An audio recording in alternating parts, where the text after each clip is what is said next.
A very good morning to all of you. Today we will deal in the series of protozoan trypanosoma. We deal trypanosoma in two classes. Today we will deal with the structure and general organization of the trypanosoma gambians. And in next class we will deal with the reproductive system and life cycle of this. So trypanosoma again is a protozoan and a parasite, digenetic parasite. The historical background of the trypanosoma gambians was first reported in the blood of trout. ग्रूबी जो है इन्होंने establish किया था genus को and Lewis reported it from the blood of the rat.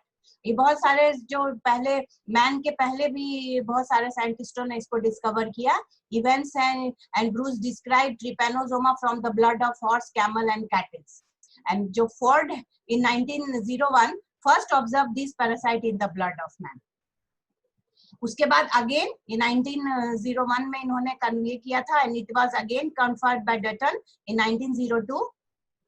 And next, the Castellini reported this parasite in the cerebrospinal fluid of the man. ठीक है. With then Bruce and Nabro established the relationship of the disease. उसके बाद इन्होंने इस animals को या इस organism को relate किया किसके साथ कि इसकी वजह से sleeping sickness की बीमारी होती है with this parasite. और उसके बाद ब्रूस ने also discover किया कि ये disease जो है CC fly से transmit होती है. This is about the historical background of the Trypanosoma gambians. Now, distribution of Trypanosoma gambians. The different species of the Trypanosoma were reported in the West Africa, Nigeria, Central America. वहाँ पे जहाँ पे low marshy land और great infection वहाँ पे ज्यादा ये होता है. ये फिगर में आप देख सकते हैं. This is the Trypanosoma in human blood smear, so it various forms. अलग अलग फॉर्म्स में दिख रहा है ये ट्रिपैनोसोमा ब्लड सेल्स के अंदर में. Red, you can see this the red है, ये इंटरमीडिएट फॉर्म है, ये शॉर्ट एंड स्टम्पी फॉर्म है, ये लॉन्ग फॉर्म है. We will study the about this polymorphism of trypanosoma just now. The habit and habitat of Trypanosoma gambians. So it lives as a parasite in the blood or your lymph node, spleen and cerebrospinal fluid of man. ठीक है. मतलब कि ये कैसा parasite है? It is a digenetic parasite.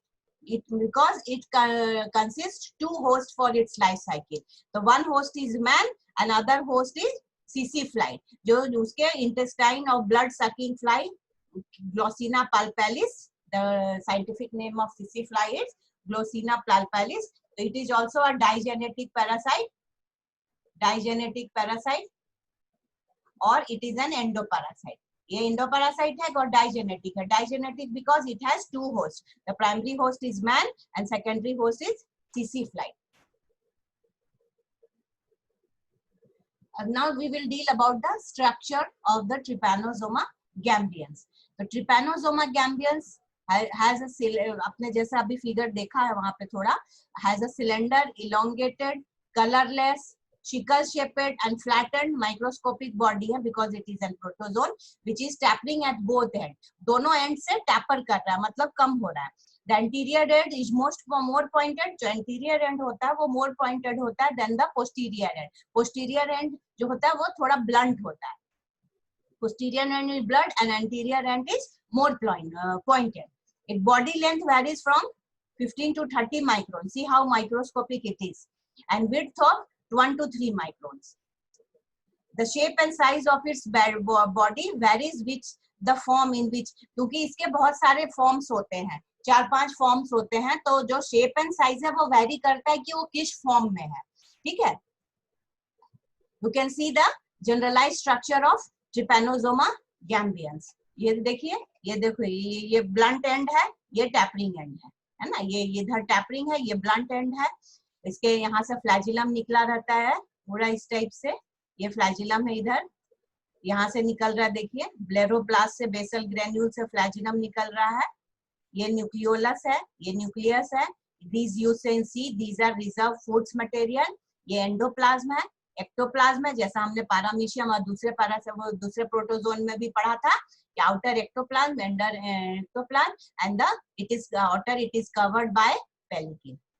ठीक है, तो this is the generalised structure of trypanosoma gambiense, जो कि आपने अभी दूसरे प्रोटोजोन से मिलता जुलता है थोड़ा बहुत, जो इनर स्ट्रक्चर्स हैं.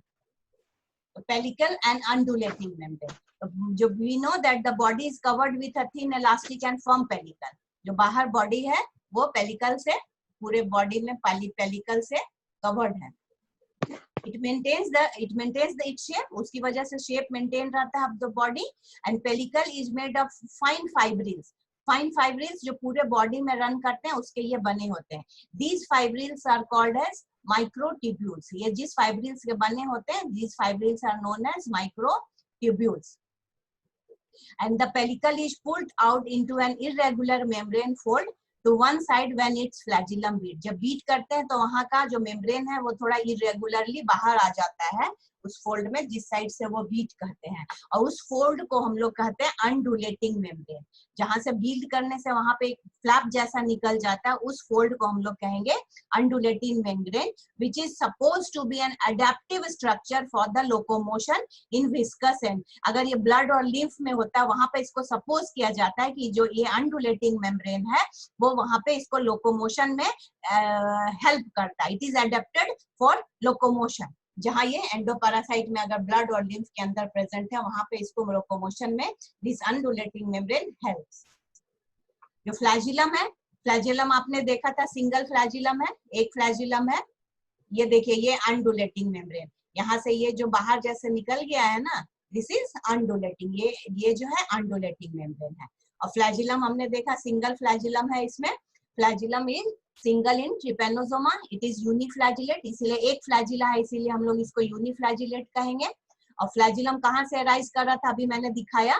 The flagellum arises from the basal body situated near the posterior end of the body. You can see यहाँ पे है बेसल बॉडी, यहाँ posterior end of the body में यहीं से ये arise कर रहा है.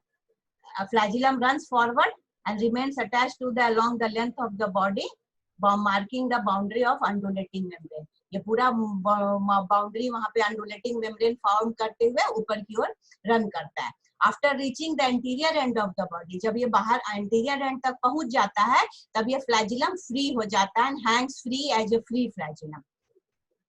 यहाँ से देखिए, यहाँ से ये तो undulating membrane फॉर्म करते हुए चल रहा है यहाँ तक, ठीक है, अटैच्ड, यहाँ तक अटैच्ड है. जहाँ एंटीरियर एंड पे पहुंचता है ये फ्री फ्लैजिलम हो जाता है. ठीक है, ये फ्री फ्लैजिलम हो जाता है. तो structurally the flagellum is that of Euglena and consist of axoneme enclosed in the thin cytoplasm. जो फ्लैजिलम यूग्लिना का है लगभग स्ट्रक्चरली वो सेम ही है इसमें भी. ना यू वहां पे बेसल ग्रेन्यूल के नीचे आपने देखा था एक काइनेटोप्लास्ट था, ये रहा, this is kinetoplast. Just posterior to the basal granule there is a small spherical or disc shaped parabasal body or known as kinetoplast. और known as kinetoplast which contains extra nuclear DNA, जिसमें extra nuclear nucleus के अलावा जहाँ पे DNA present होता है, and hence इस वहाँ पे DNA है इसलिए वो it is a self duplicating body. Gynoplast is also related to the locomotion. अब साइटोप्लाज्म जैसा कि उसमें भी देखा एक्टोप्लाज्म एंडोप्लाज्म होता है. Its cytoplasm is differentiated into ectoplasm and endoplasm. The outer ectoplasm and inner endoplasm. The cytoplasm contains numerous scattered greenish refractile deep staining granules. उसमें इसके साइटोप्लाज्म में numerous greenish जैसे refractile granules होते हैं जिसको हम लोग वॉल्यूटिन granules कहते हैं. The वॉल्यूटिन granules are metabolic. These are the metabolic food reserve और generally glycogen और phosphate को reserve करके रखते हैं for food. In addition, cytoplasm also contains some small vacuoles having उसमें जिसमें हाइड्रोलिटिक एंजाइम्स होगा जो कि डाइजेशन में हेल्प करेगा. In them and all other cellular components जैसे गोल्जी एपरेटस, माइटोकॉन्ड्रिया, ये सारे चीज आपको मिलेंगे वहां पे. एंडोप्लाज्मिक न्यूक्लियस ये सब दिख रहा था. न्यूक्लियस अगर हम लोग देखें, सिंगल ओवल और स्पेरिकल एंड वेसिकुलर न्यूक्लियस. एक ओवल था, उसको हम लोग ट्रोफोन्यूक्लियस भी कहते हैं। क्यों ट्रोफोन्यूक्लियस कहते हैं? Because it governs vegetative metabolic function and not reproductive function. ये गवर्न नहीं करता, ये वेजिटेटिव फंक्शन को, जैसे पैरामीशियन में मैक्रोन्यूक्लियस और माइक्रोन्यूक्लियस था, तो माइक्रोन्यूक्लियस रिप्रोडक्टिव था और मैक्रो वेजिटेटिव था। तो यहाँ पे इसका न्यूक्लियस वेजिटेटिव फंक्शन है, therefore it is known as trophonucleus. It is seen in the middle of its body, or nucleus contains large endosome and surrounded by chromatin. Now the different forms of the Trypanosoma gambians. Trypanosoma gambians is a polymorphic form. अभी मैंने बोला था ना कि अलग अलग form में मिलते हैं। मेनली 4 से 6 फॉर्म कहीं अलग अलग जगह में अलग अलग है, लेकिन मेनली 4 फॉर्म्स है। 6 फॉर्म मॉर्फोलॉजिकल स्टेज कहीं कहीं आपको दिखाएंगे the life cycle species of the trypanosoma. These forms have been named mostly on the basis of arrangement of the flagellum. तो इनका फ्लैजिलम कैसा अरेंजमेंट है उसके अनुसार इसको नेम किया गया है। इट्स प्लेस ऑफ ओरिजिन, कि कहाँ से वो ओरिजिन कर रहा है और क्या कोर्स है उसका बॉडी में। However, 2 or more such forms occur either in one or the both host of them. ये अलग अलग फॉर्म्स या तो एक होस्ट में या अलग दोनों, जो इसका शीशी फ्लाई है दूसरा मैन है, दोनों में होंगे। We can see the 4 main forms of the this is tryptomastigote form, this is epimastigote form, this is promastigote form and this is amastigote form. ट्रिप्टोमास्टिगोट में देखिए अनडुलेटिंग मेम्ब्रेन का फॉर्मेशन हो चुका है, इसमें यहाँ फॉर्मेशन स्टार्ट हुआ है। तो एपी प्रो में जस्ट यहाँ से शुरू ही हुआ है इसका फ्लैजिलम का है, और एमास्टिगोट जिसमें फ्लैजिलम है ही नहीं, इसीलिए ए। तो ये 4 मेन फॉर्म्स हैं जो कि हम लोग डील करेंगे 1 by 1। तो लेशमानियल फॉर्म या एमास्टिगोट, अब इसके पहले मैंने लेशमानिया आपको पढ़ा था, वहां भी हमने एमास्टिगोट, लेशमानियन एंड लेप्टोमोनाइड फॉर्म पढ़ा था। तो it is like that only. तो जो लेशमानियल फॉर्म है that is it is a small Oval and rounded body with a nucleus. जो न्यूक्लियस है बीच में वो नहीं है, फ्लैजिलम नहीं है, रिड्यूस्ड है, basal granules, kinetoplast in the form of reduced dot, ये एक रिड्यूस्ड डॉट की तरह प्रेजेंट है। And flagellum reduced fibre like embedded in the cytoplasm. और फ्लैजिलम है वो अभी साइटोप्लाज्म में ही एम्बेडेड है, और अभी बाहर एक्सटर्नल फ्लैजिलम अभी तक नहीं इसमें दिख रहा है। देख सकते हैं यहाँ पे सब अंदर ही है, कहीं बाहर नहीं है। Then second one is leptomonad form या प्रोमास्टिगोट फॉर्म। अब पहला एमास्टिगोट हुआ, अब जहां से फ्लैजिलम लिखना स्टार्ट होगा, प्रो शुरुआत होगी, तो प्रोमास्टिगोट फॉर्म। तो ये इट इज वो अब इलोंगेटेड हो गया है, body with nucleus in the centre, the basal granules और काइनेटोप्लास्ट एंटीरियर एंड में दिख सकता है। फ्री फ्लैजिलम यहाँ से ओरिजिनेट हो जाता है, originate from the basal granule and no undulating membrane अभी तक फॉर्म नहीं हुआ है। This is promastigote form. यहाँ भी जस्ट स्टार्ट हुआ है फ्लैजिलम, अभी अनडुलेटिंग मेम्ब्रेन का फॉर्मेशन इसमें नहीं हुआ है। So that is the promastigate form. And then third one is epimastigote form. इसको crithidial form भी कहते हैं। It body is short, elongated and stumpy. The basal granules and kinetoplast are situated in the front of nucleus.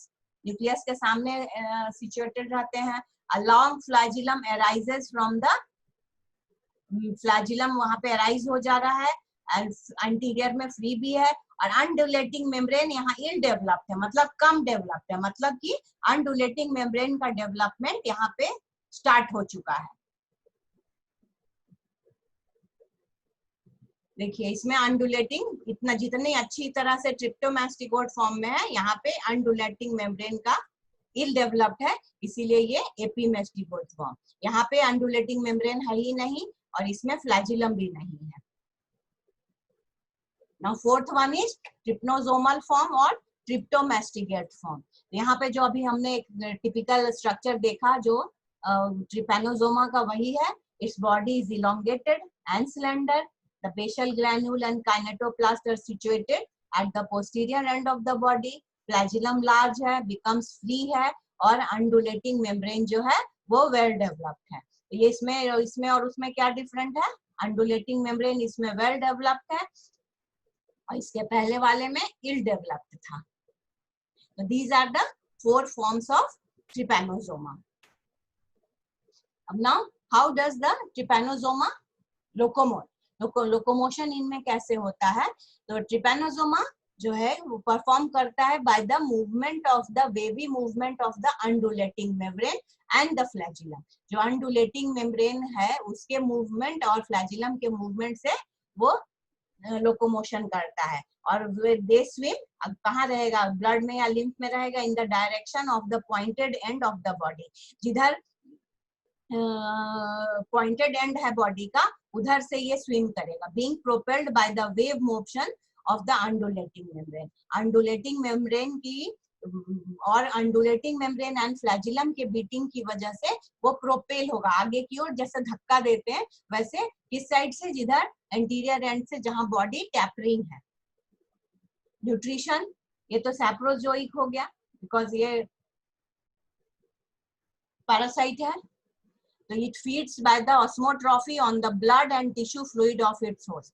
ये अपने host के blood और tissue fluid पे होता है। It digest the sugars by the enzymatic actions. The nourishment is absorb through the general body surface. और ये absorption कहाँ होता है? इनके जनरल बॉडी सरफेस से होता है, and intracellular fluid of the tissue. तो ये एक टिश्यू है, इसीलिए इसमें ज्यादा कोई डाइजेस्टिव सिस्टम तो खैर कैसे प्रेजेंट रहेगा, ये प्रोटोजोन है, बट इसमें जनरल बॉडी सरफेस से ये होस्ट के टिश्यू से फ्लूइड और ग्लूकोज जो भी है शुगर वो सक कर लेते हैं। रेस्पिरेशन कैसा होगा? अगर ये बिकॉज इट इज, अगर ये मैन के बॉडी के अंदर एंडोपैरासाइट है तो वहां ऑक्सीजन की कमी होगी, तो therefore respiration is basically anaerobic. Anaerobic है because it lives in the environment without oxygen. तो एनारोबिक रेस्पिरेशन में जैसे यहाँ ग्लूकोज से चेंज होता है एनर्जी में, the absorbed glucose undergo glycolysis to release energy and necessary for the metabolic activity. Excretion, तो इसमें भी जो मेटाबॉलिक वेस्ट है, जो भी ये, क्योंकि ऐसे तो ज्यादा इनमें है नहीं क्योंकि ये डाइजेस्टेड फूड ही लगभग करते हैं, फिर भी अगर जो मेटाबॉलिज्म के थ्रू अगर कोई वेस्ट बन रहा है तो वो डायरेक्टली डिफ्यूज आउट हो जाते हैं, diffuse out through the pellicle और general body surface into the external environment. मतलब डायरेक्टली जो जिस एक्सटर्नल एनवायरनमेंट क्या है, ब्लड या लिम्फ ऑफ द होस्ट है, इनके अंदर जो भी डिफ्यूज वेस्ट, जो मेटाबॉलिक वेस्ट है, वो डायरेक्टली इनके मेम्ब्रेन के थ्रू डायरेक्टली होस्ट के ब्लड या लिम्फ में चले जाएंगे। The osmoregulatory mechanism is all together bonding due to its parasite. इसमें भी ऑस्मोरेगुलेशन के वो, जैसे कि प्रोटोजोन में, अमीबा में और पैरामीशियम में हमने देखा कि कॉन्ट्रैक्टाइल वैक्यूल्स बहुत इंपॉर्टेंट होते हैं, क्योंकि वो यहाँ पे ये आइसोटोनिक एनवायरनमेंट में रहते हैं, इसीलिए इनको जरूरत नहीं होती है ऑस्मोरेगुलेशन की, इसलिए ऑस्मोरेगुलेटरी मैकेनिज्म इसमें नहीं देखने को मिलता है। तो this is about the Trypanosoma structure and the main और फिजियोलॉजिकल एक्शन, इसमें कैसे वो